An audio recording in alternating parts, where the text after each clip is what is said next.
प्यारे दोस्तों, पाखंडी साधु ये हिंदी कहानी आज के समय में बहुत काम की बात कह रही है। इसे जरूर सुने। भगवा रंग किसी भगवान का रूप नहीं है। इसे पहनने वाला हमेशा संत हो जरूरी नहीं। एक शहर में पुलिस ने सभी चोरों की नाक में दम कर दिया था। सारे चोर एक के बाद एक पकड़ रहे थे। बस एक चोर जैसे तैसे बचकर एक जगह जा छिपा था। तभी उसे एक ख्याल आया कि क्यों न वो भगवा पहनकर साधु बन जाए। ये दुनिया चोरों को तो जूता मारती है, लेकिन अगर वही चोर भगवा पहन ले तो उसके पैर में पड़ी रहती थी। इस प्रकार चोर साधु बनकर घूमने लगता है। कुछ दिनों बाद पाखंडी साधु में एक कला थी कि वो बोलने में बहुत माहिर था। प्रवचन तो उसके बाएं हाथ का खेल था। इस कारण साधु की निकल पड़ती थी। उसके बहुत से शिष्य बन जाते हैं। कई लोग उसके आगे पीछे घूमने लगते हैं। उसे मुफ्त में खाने को मिलने लगता है। बस उसे सांसारिक जीवन छूटने का दुख रहता है। पाखंडी साधु जंगल में अपने शिष्यों के साथ रह रहा था।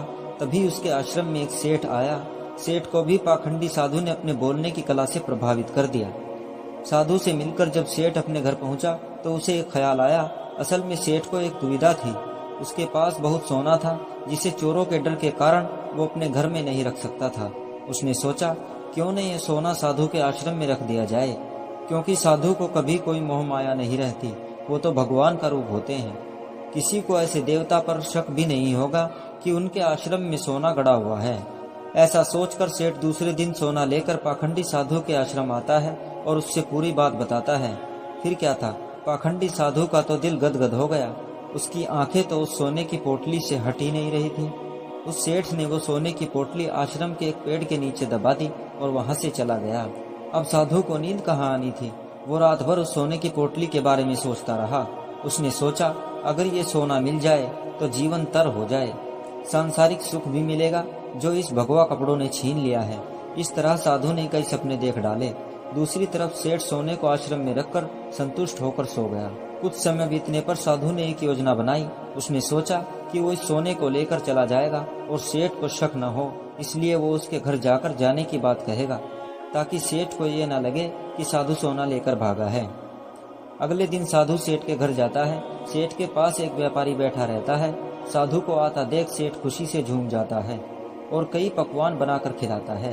साधु सेठ को अपने जाने की बात कहता है। इस पर सेठ दुखी होकर उसे रोकता है, लेकिन साधु कहता है कि वो एक सन्यासी है, किसी एक जगह नहीं रह सकता, उसे कई लोगों को मार्गदर्शन देना है। ऐसा कहकर साधु बाहर निकलता है और जानबूझकर सेठ के घर का एक तिनका उठा ले जाता है। थोड़ी देर बाद साधु वापस आता है, जिसे देख सेठ वापस आने का कारण पूछता है।